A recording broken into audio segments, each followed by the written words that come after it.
家好，欢迎收看《震惊最前线》，无马看中国，我是主持人张荣麟。再次感谢大家收看我们的节目，也请大家多忍耐一下我的声音哦。最近这个俄罗斯哦，在乌克兰边境哦，这个集结重兵据说有10多万的重兵，大家就说会不会是俄罗斯跟乌克兰哦有可能会开打？当然这时候大家就很担心说，如果开打之后，那台海会不会联动产生一些问题哦？我想这个部分值得我们好好来探讨。那我们开心邀请到我们透视中国的高级研究员，也是台大政治系的荣誉教授，我们明居正老师。明老师你好。洪麟老师好，各位观众朋友们大家好。是老师刚刚提到了，就是有人会谈到说，万一这个台海开战，那俄罗斯会不会借机打乌克兰？那回过来也有人说，那乌克兰如果开战的话跟俄罗斯开战，会不会联动也是中共的一个好机会？老师，你过往也类似有提过这个，那个逻辑是什么呢？对，那个我得先说一下。台湾很多朋友，尤其年轻朋友呢，对国际政治不太在意，常常觉得说我们把台湾顾好就好了，台湾这么小的地方我们都顾不好呢，那怎么管到别人的事情？不是这样的，国际社会的关联性非常高。其实从我们退到台湾那一天开始，就是因为国际上发生了大事，台湾才活下来。而后来也因为国际上发生大事，台湾没办法扭转，所以台湾才被孤立。换句话说，我常常讲，我说影响台湾未来的很多事情，不是只发生在台湾海峡。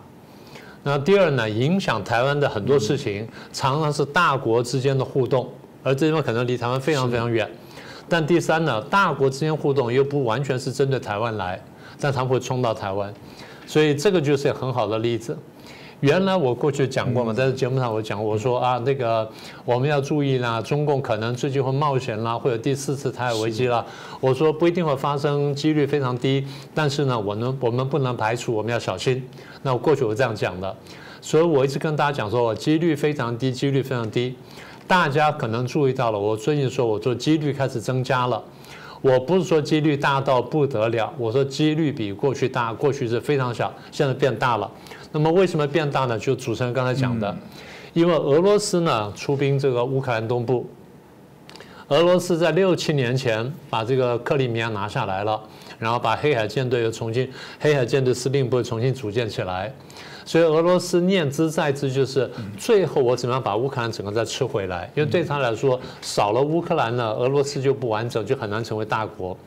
所以在他心目当中，他觉得我跟乌克兰呢都已经合并成了300年的国家，现在突然失去，我心理上过不去，我得拿回来，而且从战略上我要拿回来，所以陈兵10几万呢在边界上。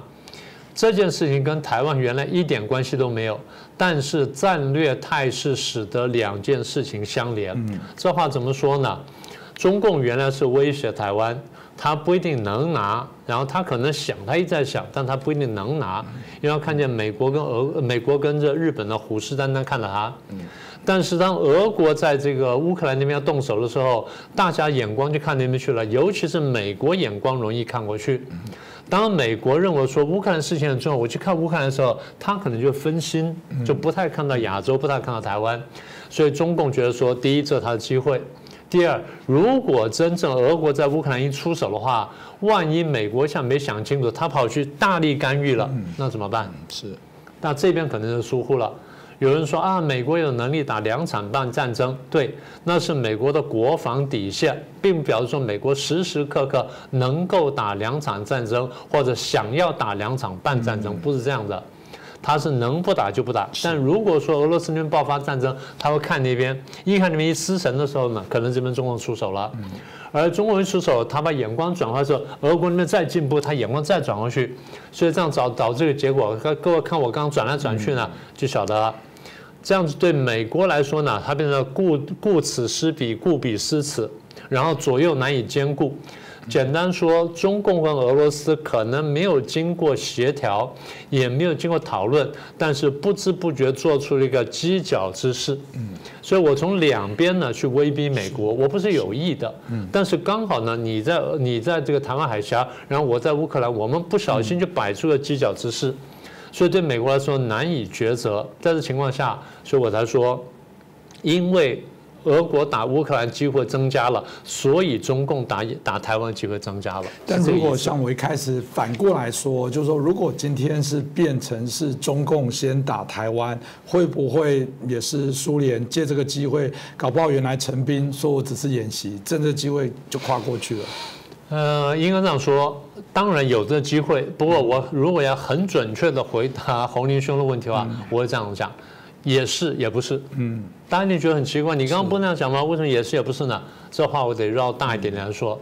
我先跟大家介绍一下俄国的外交传统。俄国在13世纪的时候，就12多少年的时候，还是这个成吉思汗子孙的统治的地方。是。后来呢，才把这些人赶走，才把这蒙古人后裔赶走，从莫斯科大公国开始慢慢成长，成长到多少呢？大概500倍，500倍哦，各位想想看。所以西方的人啊，因为对俄国呢比较熟悉，因为俄国向来自认是欧洲国家，是西方国家，跟西方互动比较多，而且俄国在文化上比较认同西方，比较认同欧洲，所以他跟西方交流比较多，然后西方也比较关注俄国的外交。西方人对俄国有3点观察：第一，他们是贪婪的土地收集者，他们很喜欢收集土地，不管这个好地烂地，然后人家要人家不要，他通通都要。第一，收集土地；第二呢，虽然收集土地，但是呢，他很少出动大的军队去打很久，然后抢土地过来。然后第三，所以因为呢，他喜欢土地；第二，很少动用军队，所以他是一个帝国主义。但是呢，它是一个相对高明的帝国主义。是，老师可不可以多举一些例子呢？譬如说大家比较熟悉是满清时代了，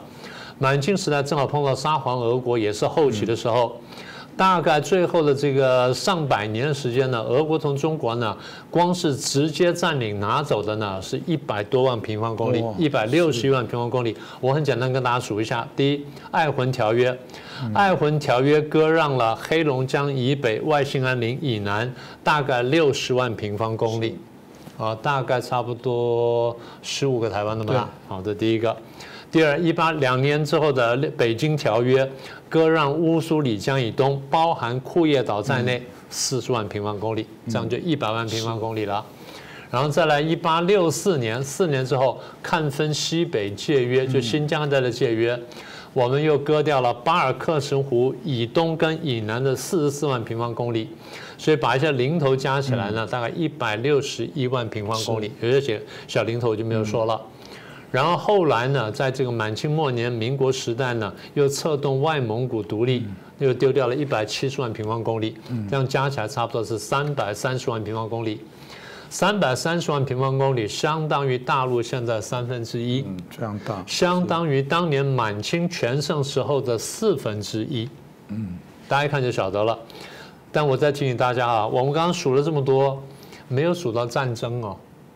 没有数到战争哦，也就是说，俄国侵略了中国，拿掉少一点是160万平方公里，多一点是330万平方公里，没有打过大的战争。我不是说没有战争，有战争，但是没有大的战争，很少动用大军。这是俄国外交传统。我很贪婪，但是很少用大军去打。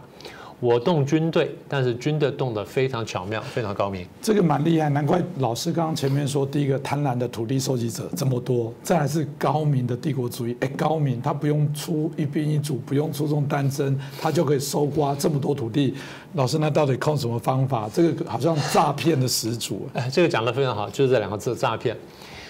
因为我在学校呢，过去也是教这个满清的外交史，教清末外交史，教中华民国外交史，所以对这段呢，观察的比较久。简单说4个字：偷抢拐骗无所不为。而且很多时候呢，他当然36计里面很多计都用了，但有2计用的非常纯熟。第一是趁火打劫，中国在东方碰到问题的时候，他在西边侵略你。是中国在南边碰到问题的时候，他在北边侵略你，也就是他看见你被侵略的时候，他立刻跳进来，也加码侵略，他对波兰也这样干的，对不对？当时别的国家打波兰的时候，他也跑去打波兰，然后别的国家打谁的时候，他也跑去打谁，打的目的就是我跟进来分一杯羹，你拿我没有办法，因为我的兵力够大，但是波兰是挡不住我的，被我瓜分国家挡不住我了，当时满清也是如此，所以我就举个具体例子。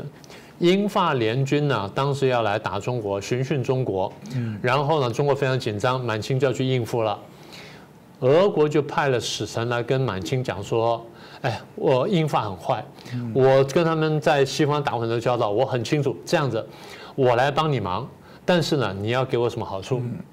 我你给我什么好处？你给我这好处之后，我来帮你忙。满清过去是吃过亏的，晓得俄国的狡诈，所以这就是这个他们文件上用了语狡诈，俄人狡诈。他说俄人狡诈不可轻信，所以不要相信俄国人，我们自己去应付，就把俄国赶走了。俄国一看呢，游说满清不成，他立刻跑去英法联军里面讲说，我知道从哪边进兵比较快，那从北塘从哪边有一条路怎么打进去会比较快，那边防守比较薄弱，两边来，所以一个是趁火打劫，第二呢放火打劫。我唯恐天下不乱，因为如果天下乱后我就没有机会了。天下乱了我才有机会，所以现在谁倒霉了，我加码呢去欺负他。英法呢从南边打他，我从北边打下来；你从从东边过来呢，我从西边过去。所以呢，我才说高明的侵略者。如果老师说有高明的侵略者，当然我们就会好奇，那有不高明的侵略者吗？我先说一下哈。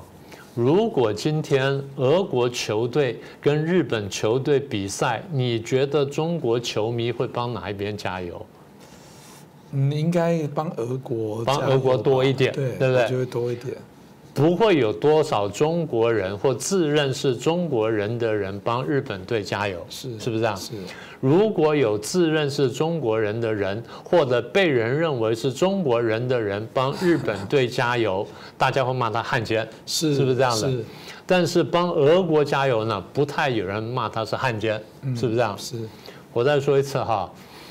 俄国在满清跟这个民国时代侵略中国，前面拿掉100多万平方公里，后面又让100多万平方公里独立出去，所以中国损失了300多万平方公里。而中国人到现在呢，不太痛恨俄国人。毛泽东时代还叫苏联老大哥，叫到很难看的地步。那当然还有另外考量，我不说了。第2次大战，日本侵略中国，大家都很清楚。日本侵略中国到什么地步呢？从1931年这个9·18事变起算，然后一路派兵进来，一路加码，到最后将近200万的军队，打了多长时间呢？前后打了15年。杀中国人呢？中国人这个号称是被杀2000万，占领土地呢大概1/3的中国，最后恢复了。那么日本呢，从中国这次是没拿到任何东西，满清末年的时候是拿到琉球了，那曾经拿过台湾，当现后来又割出来了，又让出来了。好了，那么这样子，日本呢花了200万的军队打中国，打了15年之后一事无成，一无所获，就吃了2个原子弹，几乎灭国。而今天中国人恨日本人远远超过恨俄国人，在中国大陆官方呢向来是骂日本而不骂俄国。第一呢，这个官方也没有道理。如果说国仇家恨的话，那俄国的国仇家对俄国国家也非常大呀，也不止对日本呢。为什么厚此薄彼，厚彼薄此呢？对不对？所以你说高明侵略者跟不高明侵略者。有人拿了我们100多万平方公里呢，我们不太恨他；有人现在只拿了琉球的这么几个岛呢，我们恨他恨得不得了。所以你说日本人是不是比较不高明的侵略者，而俄国是比较高明侵略者？我先把话说在前面，我不是要赞扬侵略者，我不是这意思。我只是说研究国际关系，你得看懂人家手法，你得看出高下来高下利弊，这就是我们看到的东西。这的确，如果没有透过明老师谈这段历史，你可能对俄罗斯、对中国过往早期的侵略，你会发现说，对啊，怎么大家恨日本远高于这个恨俄罗斯哦？当然回到俄罗斯，因为现在国力整个，我们当听到它当然还是一个强国，还是个军事的强国，但大家打个问号了，真的吗？他敢吗？包含北约的组织哦，在这个拜登重新也在做一些沟通，在做一些调整。大家很好奇，现在的俄罗斯还有能力真的打起这个乌克兰相对应的战争吗？打乌克兰大概不是问题了，打北约大概会有很大的问题了。不过讲到俄国，还得回去谈我对俄国这个外交的观察。俄国呢，它历史上被侵略过多次，它被欧洲强国侵略过多次，它被瑞典侵略过，被波兰侵略过，然后被法国侵略过，被德国侵略过。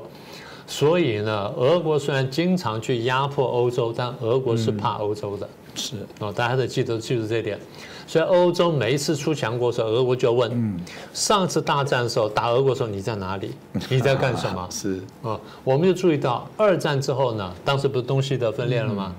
西德每隔几年就选举，就选一个新的这个总理出来。那个总理刚刚选上的时候，俄国就问说：当年打苏联的时候，你这个总理在做什么？你有没有参加过纳粹？你有没有参加过军队？有没有干什么？有没有？我想把你的这身家底细刨到底。所以俄国非常忌惮欧洲强大或欧洲出现强国。欧洲一旦出现一个强国，看起来要统一欧洲的时候，俄国就非常害怕，因为怕说一个统一的欧洲一会儿来打他。好，但是呢，俄国虽然在历史上被欧洲强国打过很多次，但是请各位注意，俄国的反弹力道非常惊人，而且反弹速度非常快。第一次大战我不说了，第二次大战大家想想看。纳粹打俄国打到什么地步？打到什么地步？俄国丢掉了几百万平方公里，然后史大林格勒被包围，然后这个慢慢就快攻到莫斯科附近了，然后最后呢就因为一个战略错误就迟滞，然后最后打输掉了。如果不是呢冬天那么冷的话，德军可能就打赢了。所以纳粹德国打俄国打苏联，苏联几乎战败。然后苏联的欧俄地区呢，几乎全部失去。是，这是1943年的事情。到1944年，然后这个美国跟这个苏联讲好了，我们东西进兵夹击，然后我在诺曼底登陆网上慢慢进逼，然后你从那边从陆路上打过来，双方这样打了多长时间？打了1年左右。好，打了1年，打到1945年，双方在柏林会议上拥抱亲吻。好，那个时候呢，德国战败了，俄国反弹了。俄国不但把被纳粹侵略的土地全部拿回来之外，俄国在剩下4年时间，派兵到东欧、南欧各个国家去，一眨眼拿了100多万平方公里。我们讲的波兰、匈牙利、东德、捷克全部赤化，虽然不是他直接统领、直接占领，但直接建立了共产政权，然后在他软意之下。所以不但收复了失土，还这个领有了东欧8国的这个真正的宗主权。这样搞了多长时间？搞了将近半个世纪。是，所以我说俄国被侵略得很惨，但俄国的反弹力量也非常大，一直就在这里。是，老师其实刚刚前面有提到，就是说如果说中共对台湾或者是俄罗斯对乌克兰同时不管是默契或者是讲好的同时发动战争的话，美国会顾此失彼但刚提到如果是中共打台湾俄罗斯到底会不会对乌克兰？虽然是这个打他的几率有增加，但老师刚刚前面的说明也说也是也不是这部分老师可不可以再清楚的说明一下？好，那回应你的问题今天的俄罗斯呢，当然跟当年苏联呢不可同日而语。苏联全盛时期的面积，我跟大家说一下2240万平方公里。2240是。那今天的中国大陆呢是960万平方公里，大概是今天中国大陆的2倍再多一点点，2倍是1920嘛，对不对？然后2240再多300万平方公里，大概多新疆加蒙古是，大概多这么大一块地方，很惊人。所以今天的俄罗斯比起当年苏联呢，少了大概500-600万平方公里的第一点，土地少了很多。第二，我们刚刚前面不是讲到乌克兰吗？乌克兰对传统俄国来说非常关键，它既是进出黑海的要道，然后又是谷仓，又是后来的科技重镇，所以乌克兰对俄国呢传统上就很重要。那你说俄国衰弱到这种地步，它有没有力量？我举一个例子，2001年911恐怖攻击。然后美国被宾拉登打人惨之后，发现原来是盖达组织打我，所以我全球去追捕宾拉登，去追杀宾拉登，最后发现说宾拉登跑到阿富汗去了，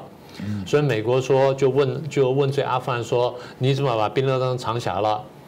阿富汗的外交部长出来居然讲说按照我们的传统呢，来到我们家的就是客人。美国说你把宾拉登交出来，他说按照我们的传统，来到我们家就是客人。美国说意思你不要交出来是来到我们家就是客人。美国说那这样我就打你。阿富汗的外长呢居然说，如果有人要把阿富汗打回17时代，我们也没有办法，美国就打了。所以美国就出了重兵，狠狠的为了追杀宾拉登去打了阿富汗。你说这跟俄国有什么关系？有关系。俄国那时候非常衰弱啊，对不对？从1991年崩溃之后10年时间呢，普京刚刚上台，普京2000年刚刚上台，普京上台之后的确厉害，所以我常常称赞我说，普京是一个年轻的沙皇，他真的是非常有那能力、有那眼光。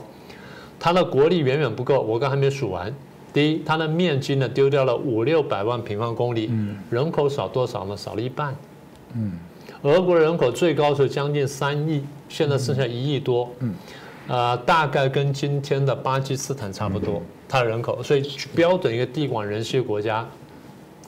这么一个这个领土少掉了500-600万平方公里，还包括很多精华区，人口少掉一半的这么一个中等强国，在美国去打阿富汗，然后全世界关注的时候，他干了一件很棒的事情，他派了200名特战兵冲进阿富汗去抢了首都的喀布尔机场，用这200名兵，然后抢了机场，然后跟美国进行谈判，我分一杯羹，是厉害吧？你不能不说他厉害吧？所以我常说高明的侵略者。我不是喜欢俄国，我是因为研究外交必须研究每一个国家的优良的手段、优良政策。这些优良政策在一般人看起来可能是不道德的，但在政治家的眼光看起来，如果促进国家利益的话，很多事情是可以做的。这就胡立翼当年讲的。胡立翼在当年这个要参加这个曾国藩的这个幕僚，然后要去打太平天国的时候呢，他就讲过一句话。他受命之日呢，很多事情呢就不能考虑那么多。他为了国家利益，任何顽钝无耻的事情我都要去干。换句话说，作为政治家的道德跟作为个人道德是2件事情。我现在讲的就是政治家道德。政治家道德就是保卫跟促进国家利益。那么保卫跟促进国家利益当中，可能会牺牲个人道德标准，这事情呢恐怕无可厚非。这是我们政治学家信念。所以回到刚才您的问题，我们讲说啊，这个。如果这个中共打了台湾，是，然后俄国会去干什么？俄国是不是去打乌克兰？不一定。所以我前面说也是也不是，为什么呢？那推论以前我得先讲一件事情，因为现在涉及很多国家都拥有核子武器，我们现在先假设大家都不考虑使用核子武器，是，就是核子武器不再考虑在内。如果把核子武器考虑进来的话，底下事情可能不会发生。所以我们不能考虑核子武器。好，那现在不考虑核子武器的话，大家想一下，对俄国来说，我前面一再强调，我说乌克兰很重要，俄国拿回乌克兰呢，它就有称霸的条件。是，好，那这是一个考量。第二，如果说这个中共打台湾没有能够一下打下来，而美国、日本介入了，美国跟日本同时跟中国在这个东方战场或在亚洲战场上面在打成一团的时候，不用核子武器啊，打成一团的时候，或者出兵了，或者海上作战了，或者甚至兵登陆了什么等等，打到一塌糊涂的时候，俄国会干什么？按照我刚讲，俄国传统会干什么？是，他可能会打乌克兰，但他可能呢打中国。落井下石嘛，分一杯羹嘛。俄国传统就是谁挨打我就欺负谁，谁倒霉我跟着欺负他，因为这是得到利益最大。是乌克兰，反正我迟早可以拿，但是拿中国的机会是非常非常小的。历史上俄国占领过东北的呀，对不对？1945年到1949年，俄国占领过东北的呀。是。那时候就是因为在俄国占领东北，国军没办法接收，最后呢，俄国让林彪部队空手进去，把所有武器、土地关键地方都交给他之后，才让国军进来，所以国军吃了闷亏的嘛。俄国在新疆这搞过事情，俄国跟盛世才是勾结过的，俄国跟蒙古人这些蒙古亲王是勾结过，是搞过蒙古独立的，俄国对新疆、西藏、蒙古跟东北都染指过，他是很有兴趣的。如果今天美国跟日本真的跟中国打起来的话，俄国会不会趁机打中国？在俄国的这战略计算来说，第一，打中国这是千载难逢的机会；第二，如果削弱中国的话，我战略利益比拿到这乌克兰要大得多呀，是不是这样子？刚才那几块每一块都非常重要，每一块都很好，所以拿了东北、拿了新疆、拿了蒙古或拿任何一个地方，其实最危险是什么？是蒙古。蒙古拿下的话，没有几天就到北京了，坦克车1天可能2天就开到北京了。所以对他来说，俄国的考虑是，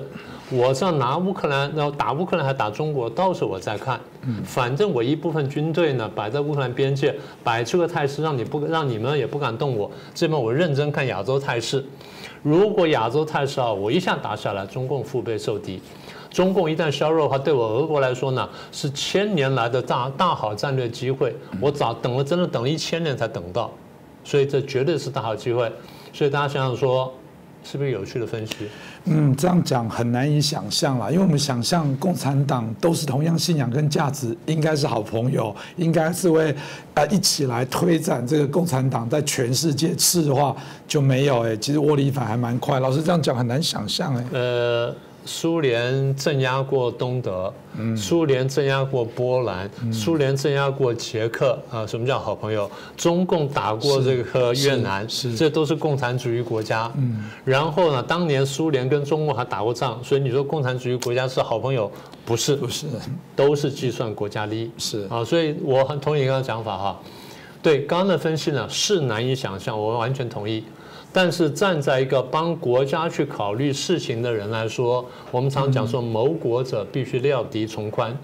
所以料敌从宽就是要从敌人的角度去想，或从潜在敌人角度想说，他最大的战略利益在什么地方，或者说他如何能扩大他的战略利益，而他扩大的战略利益对我有什么影响？他会不会占我的便宜？我怎么样扩大我的战略利益？如果我不缩小的话。所以我常讲说，台湾人呢要有国际观，然后台湾人呢要读点兵法，要有点国际观念。老是守着这个小岛呢，是哪里也去不了的。如果说我们台商都像很多人一样就我把台湾里面搞好就好了，台湾早就饿死了。就是因为台商有这种眼光，有这种魄力，拎着007皮包全世界上跑，才打出天下来。而打出天下前提就是你对外面世界要有了解的呀。现在这个中国跟日本之间呢争斗这么多年，然后中国人很恨日本人，说日本常侵略我们什么等等所以我们要报复。我仔细问一个问题，日本人当中对中国历史地理熟悉的人非常非常多，中国人当中对日本历史地理很熟悉的人有多少？这第一个。第二，日本的指挥官在2战侵华的时候，对中国很多地理非了若指掌，手上是拿着中国书、拿中文书在看中国地理历史的，是这样进来打中国的。当年你们的历史上哪场战争，谁跟谁是怎么打的？我看的书照这样打。今天有多少中国人能够拿着日本书说我要去打下关，我从哪边进兵？我要去打这个冲绳，我从哪边进兵？我打京都从哪边进兵？有多少中国人讲出这种话来？我不是鼓励侵略，我只是鼓励战略眼光。换句话说，你没有这种战略眼光呢，你没有这种准备，到那事情来了给你侵略，你就侵略不了。我说谋国者料敌从宽，就这意思。那料敌从宽另外一层意思就是不能排除任何的可能性。是我常常跟大家讲，我说有核子武器的国家很难爆发战争，我不是说有核子武器国家绝对不爆发战争，这点大家一定要想清楚。那最后一点，我想提醒我们的观众朋友们，尤其是台湾观众朋友们，台湾是小国，台湾的很多命运呢不完全掌握在自己手上，大家这么多年来已经感同身受了。所以大家还是抱残守缺，只看台湾里面的话，最后会被别人吃掉，会被别人埋葬的。所以作为小国寡民的台湾来说，我们更需要有战略眼光，更需要有想象力。谢谢。今天明老师很清楚的跟我们谈到整个台湾在面对这个美中日台甚至如果再加上俄罗斯这整个诡谲的变化里面，我觉得我们各自在这角色里面都必须要找到自己清楚的内容。当然，我觉得所有的判断从经验以外就是历史，历史真的很重要。我觉得明老师在今天节目当中很清楚的把这些历史的脉络发生的事情让我们引以为戒那希望台湾能走出一条更清楚的脉络。我们也希望在整个这个各强相争之间，台湾能精准的走到一个更好的一个策略战略，让台湾可以让我们刚刚提到土地上的人民有更好、更安全当然，最理想的部分是不只是我们好，我们真的也希望把这些自由民主的部分推向更多的一些国家，慢慢的去做一些改变那今天也谢谢明居正老师帮我们来做今精彩的分析，也谢谢大家的收看，再次感谢大家支持我们震惊最前线，也欢迎你们帮我们转传、按赞，让更多的人了解我们的节目的内容，让更多的人来了解为什么我们要来推动中国的民主化。再次感谢大家。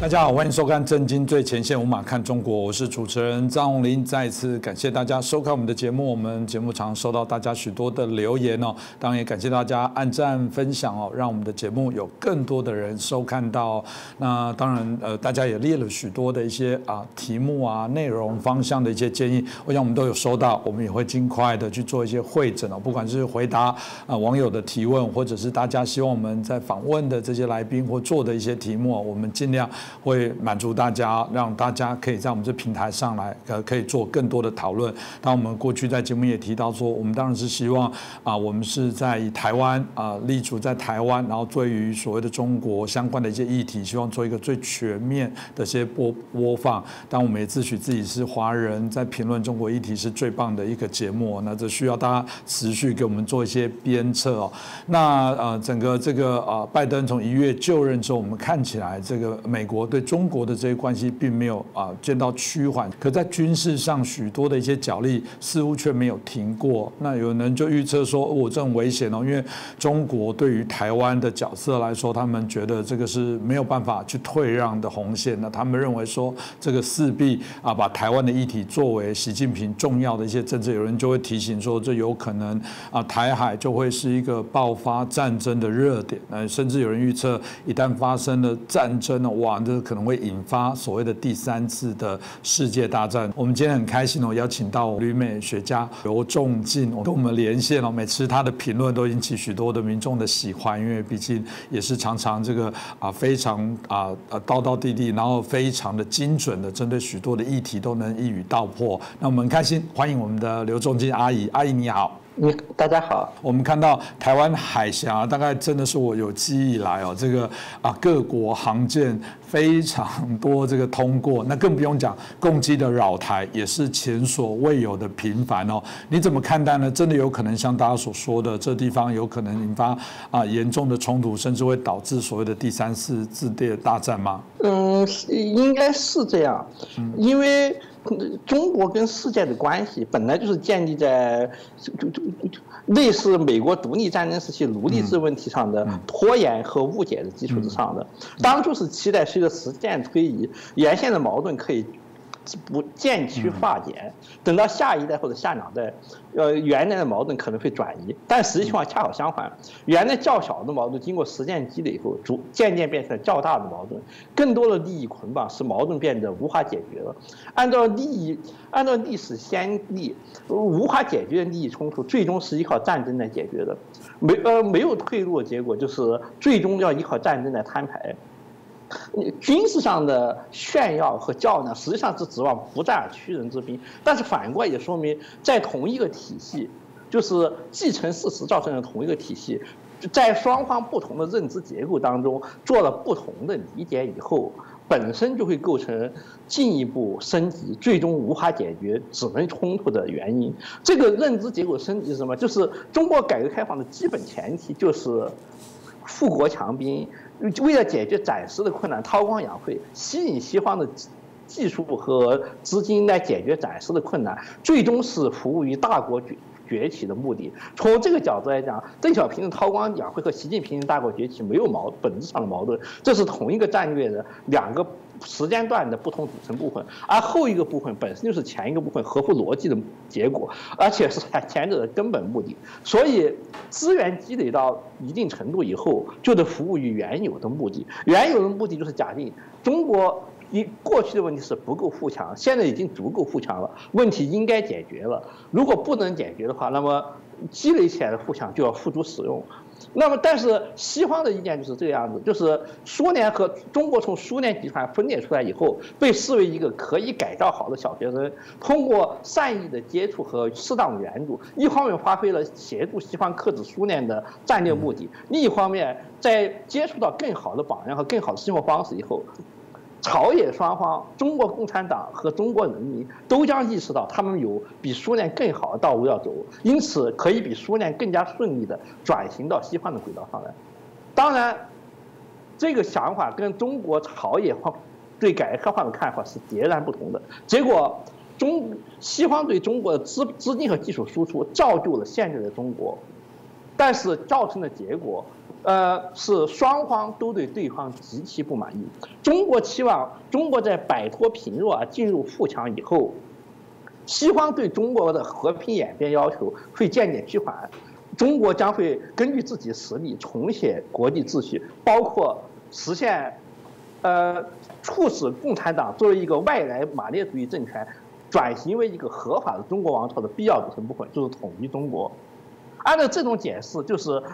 统一中国过去不能实施，是因为中国过去还过于贫弱，现在中国已经实现了诺言，已经变得不再贫弱，是富强了，没有理由不让中国继续统一，这实现统一了。而西方的想法恰好相反，中国过去不能实现民主，是因为中国过于贫弱，现在中国富有起来以后，就应该实现民主了，民主不能再拖下去。换句话说，和平演变不能再拖下去。而中国方面的意思是，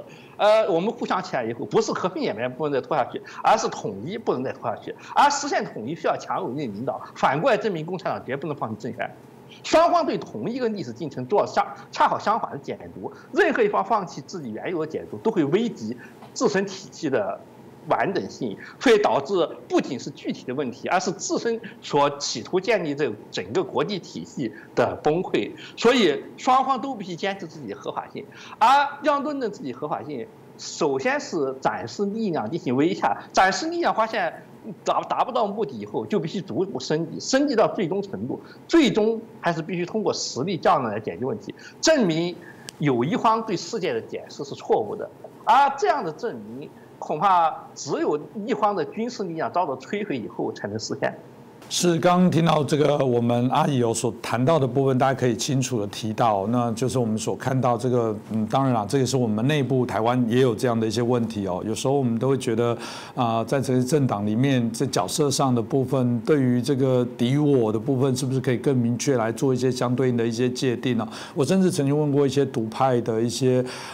这个前辈们，然后就问他们说，那如果有一天中国非常自由民主的时候，他说可以啊。那等到那样的一个对等的部分，可能才是一个我们觉得可以来做一个谈论的部分。但刚刚阿姨也提到说，这个可能都危及到各自的这些政权的一些权利，有值得来谈哦。另外一个有趣的部分是人口数这件事哦。我们发现中国还蛮爱用人口这件事哦，动不动就是伤害14亿人民的这些感情哦。那华春莹甚至还呛瞎说，我们这么多人，你欧洲总人数加起来可能都没有我这么多，来用为他所谓的我们具有足够的人数在地球上的代表性。的确哦，地球70多亿的人口中国占了14亿，那比例非常的高。但大家也会好奇哦，这个老是爱拿这个人口数这件事情的心态到底是什么？阿姨你怎么看呢？谈论人口这件事情本身是一个古老的策略，就是建筑政权的不合法性的体现。因为布尔什维克政权特点就是依靠人肉盾牌来实现这些目的，例如让自己的士兵假扮成平民，假扮成游行示威群众，然后激起冲突以后，跟英国警察激起冲突以后，你可以说是英国警察击伤了平民之类的。正因为它事实上是一个依靠武力劫持民意的特殊集团，所以他特别强调，我们跟14亿人民是等同的。例如，在中国共产党的文宣术语上，人民这个词跟共产党是基本等同的。说人民绝不能容忍什么，人民绝对不能容忍什么，实际上是共产党不能容忍什么。共产党等于人民。共产党发出的声音等于人民的无形意志，这个是政治逻辑的布尔什维克政治逻辑的基本公式。它正好就反映了，就是共产党政府并不是像西方国家政府那种代表一个只是稍稍在选民中占优势的集团，不能说自称代表全部人口。而中国共产党自称自己能够代表全部人口，本身就是国家体制一种体现，就是全体主义国家体制一种体现。它是隐性的向按照布尔什维克的语言来讲，是注定软弱和分裂的资产阶级政客表示，我们凝聚全民意志，照西方人的看法就是，就强行洗脑，将自己意志灌输到全民当中的能力，远在只能代表个别政党，而永远不能控制全部议会和全部选民的西方国家政客之上。所以你们是分裂的，充满弱点的，而我们是坚强的，没有弱点的。因此，我们和你们的博弈，从一开始我们就是在优势一方，分裂和软弱的资产阶级政客不能跟我们相比。是我们刚刚所谈到的部分哦，这的确也是可以用人口的部分，到底这是过于自信还是过于自卑？而且我觉得讲到一个重点啦，这个有点狭，14亿的人口，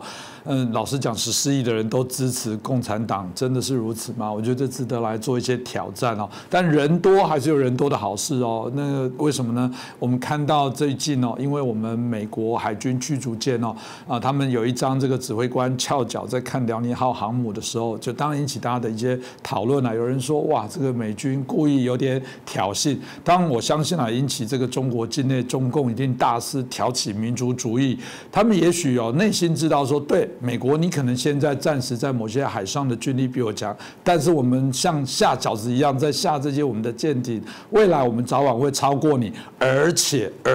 我们还有一个人海战术，我们未来假使我们不管是我们未来在质量品质会提升，加上我们那么多的人口。我们光用人海战术的部分，就肯定会把你这个对于中国我们认为这个视作这个威胁的这些美国啦、日本或其他国家，我们光用人海战术，可能就有机会把大家给击垮、拖垮。阿姨，你怎么看待这样的一个论述？真的是中国可以善用人海战术来席卷所有全世界各式各样的战争吗？当然并非如此。文宣策略总是要激起自己一方的信心，而信心的来源呢，要看当时你具备什么样的条件。事实上，文宣策略总是先确定目标，然后再确定手段。如果条件变化了，也可以，同样的现象也可以做相反的解释。例如，因为我还记得80年代我还小的时候，文宣是怎么一回事？就是那时候的文宣是认为是美军是唯武器论，唯武器论的理由是美国技术先进，但是美国人很怕死，所以呢，相反就是对比说，我们人民解放军虽然武器落后，但是人不怕死，所以唯武器论是注定要失败的一方。但是比如说至少最近这5年，文宣策略就变得相反了。我们现在有了很多技术装备，像周小平同志所表示我们有东风，你们有吗？好像唯武器论又变成个优势了。如果他们按照80年代文宣逻辑的话，那么是不是人民解放军要依靠一些技术装备以后就开始变得怕死了，所以就人民解放军就不管用了？或者说人民解放军现在是管用的，因为有些技术装备，那就反过来就可以说80年代人民解放军其实是不管用的，当时文宣策略全是在撒谎。当然这根本不重要，文宣策略是先划定的结论，就是说我们最厉害，我们最有希望。然后我们现在条件什么呢？如果我们现在条件没有什么技术装备，只有人，我们就说技术装备算个屁，唯武器论要不得。反过来，如果我们现在有些钱来搞些技术装备，我们就说我们技术装备升级的速度是世界上最快的，所以我们最牛逼。反正结果都是我们最牛逼。当时我们是走技术路线，那就是技术最牛逼；当时我们走的不是技术路线，那是技术最不牛逼。至于说人口这个东西，人海战术管不管用，这个我们要首先搞清楚军事人口怎么一回事。在人类历史上的大多数时间段和大多数地点，军事人口跟总人口、居民人口是不相配伍的。例如，匈奴的人口可能比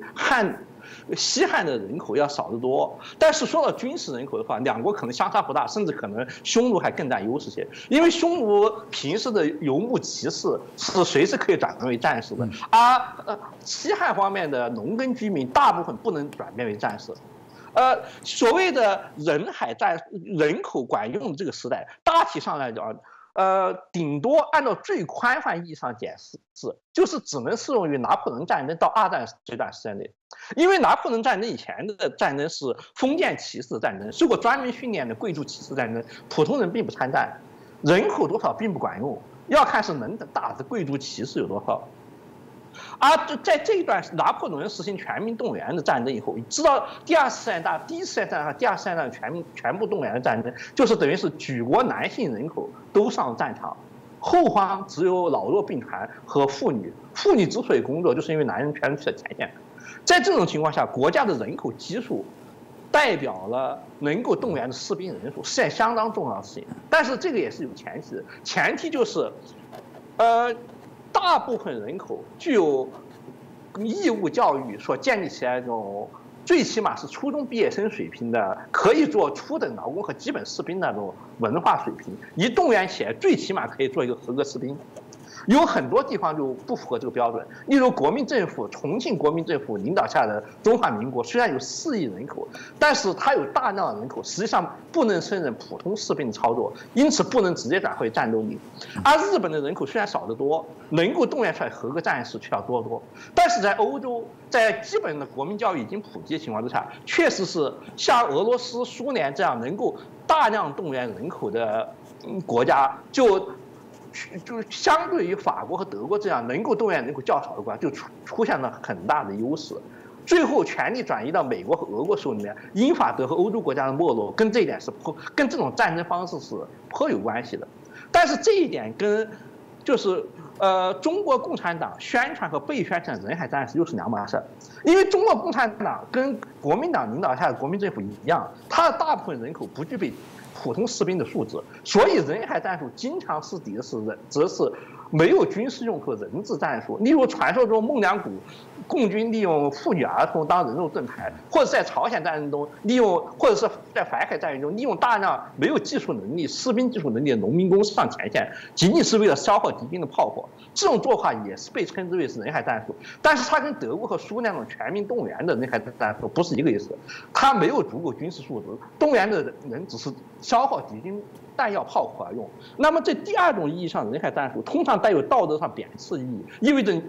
当局对平民使用了不道德的做法，而且它起的作用是非常有限的，就是说它只能对火力和弹药严重不足的对手起作用。直截了当的说，就是在整个历史上，这种第二种意义上的人海战术实际上只对国民党政府、国民党军队起过作用，因为国民党政府和军队在抗战结束以后就失去盟军的援助以后，就没有重武器和弹药的补给能力。所以它的弹药总是消耗一点就消耗完。在这种情况下，如果被人海战术消耗了一部分弹药，那是件非常严重的事情。但是同样的战术在朝鲜战场上就是基本不起作用，因为美军的弹药相对于苏联和中国来讲是几乎无限供应的。实际上你在7天之内，人海战术像蚂蚁一样拥靠的士兵成批成批的死在前线，对于美军来说是基本没有影响。在朝鲜战争的最后几个月发生情况就是这样。几个月的谈判时间，死的人比以前几年战争还要多，就是人海战术失败的证明。而目前共产党假定的敌人当中，恐怕是不能复制出1948年的国军那种极度缺乏弹药的敌手来。假如他的对手是美国这些盟友的话，那么也可以假定弹药匮乏这件事情不会再出现。因此，第二种意义上人海战术是没有意义的。第一种意义上人海战术就是2战时期苏联那种全民战争，很可能极大可能是占绝大多数的可能，在第2次伊拉克战争以后不会成为将来战争的主要形态。尽管伊拉克也有能力动员其大多数人口，但是战争实际上在极少数职业军队之间就决出胜负了，大多数人口没有参战机会，即使是动员成后备役也没有使用机会，很可能将来战争仍然就是这样的。所以现在讨论人海战术，假定人海战术拥有人海战术的地方享有优势，这是没有意义的。人海战术动员出来大量士兵，甚至是大量的火炮。火炮像士兵需要成本就比普通士兵要高了。比如说，假如美军掌握空中优势情况下，就像2次伊拉克战争所证明一样，会在几分钟之内，100门大炮也好，1万门大炮也好，100名士兵也好，10万名士兵也好，几分钟之内就会被摧毁，基本上没有任何意义。反过来，大量的人口，他们需要吃饭，需要维持治安，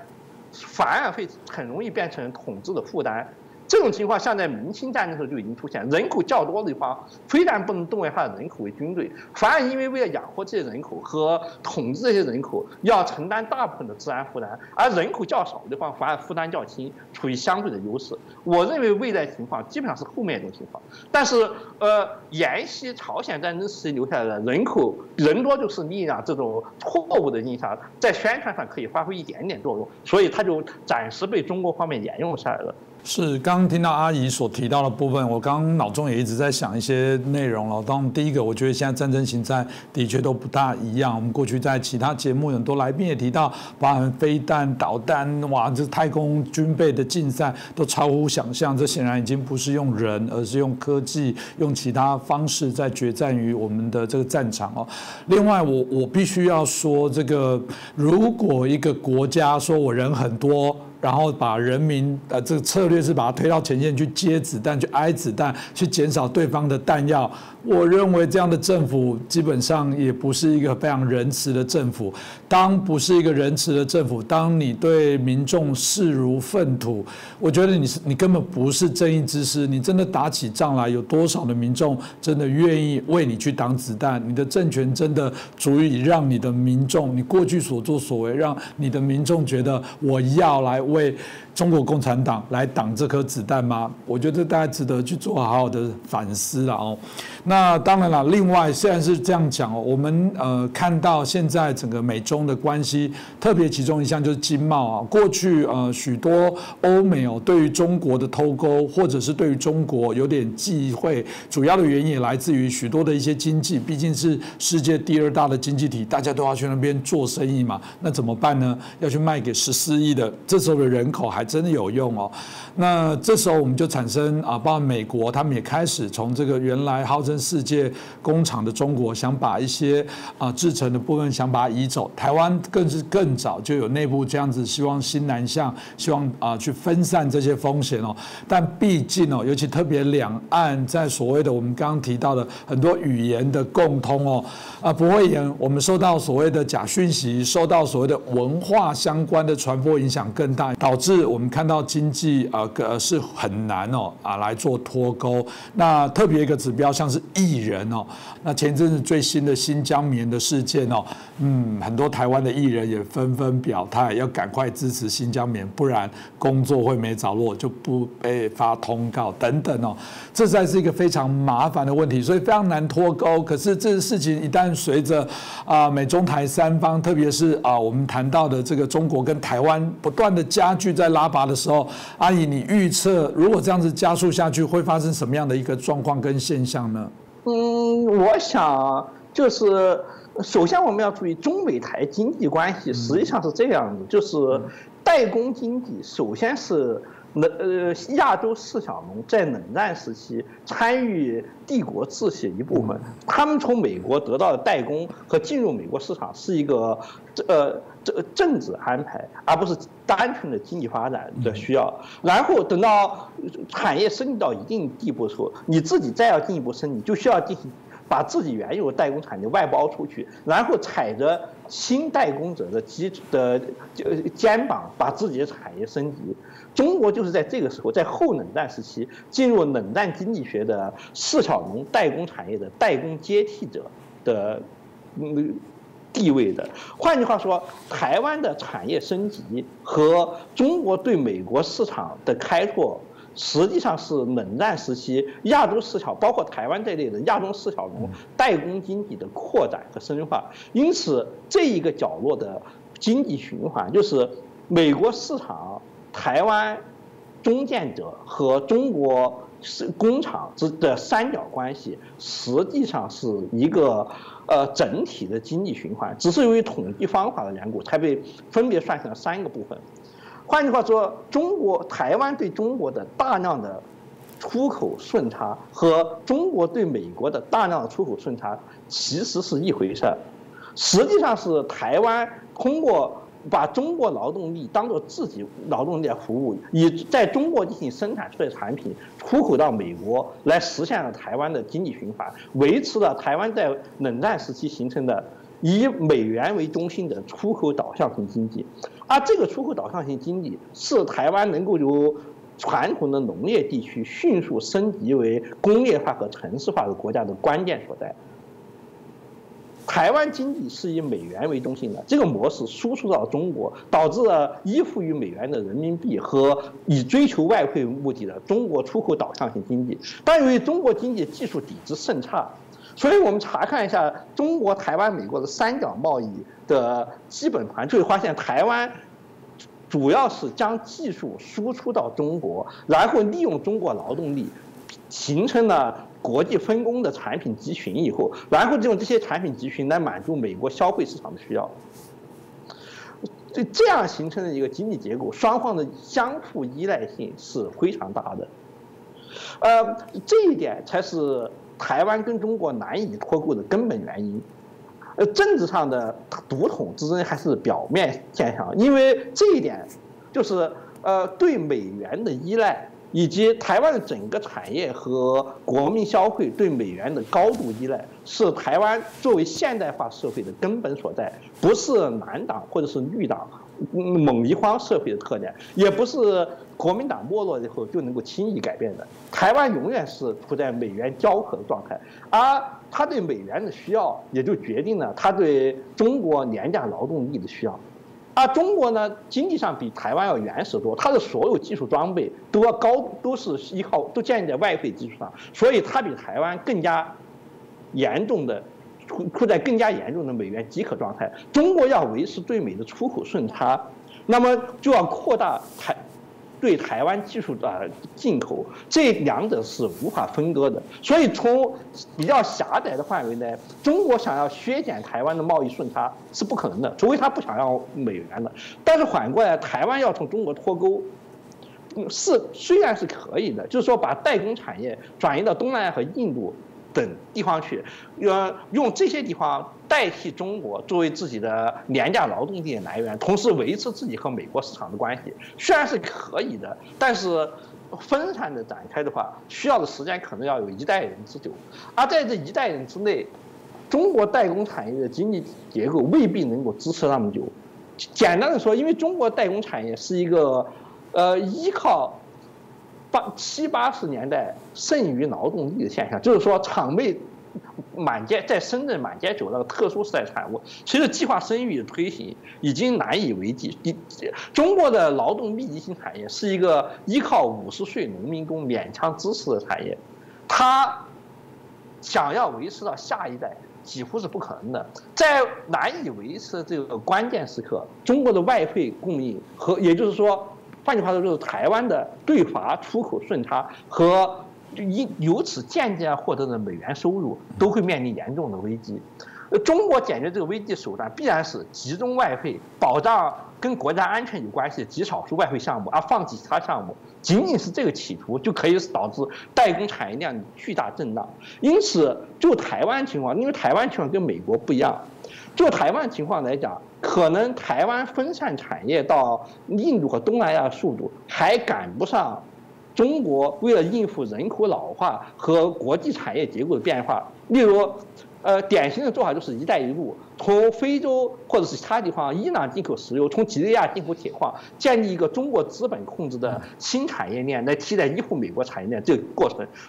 展开的速度恐怕比台湾把产业分散到印度和东南亚的速度还要快得多。这个迅速展开的进度，大概在3到5年之内就足以对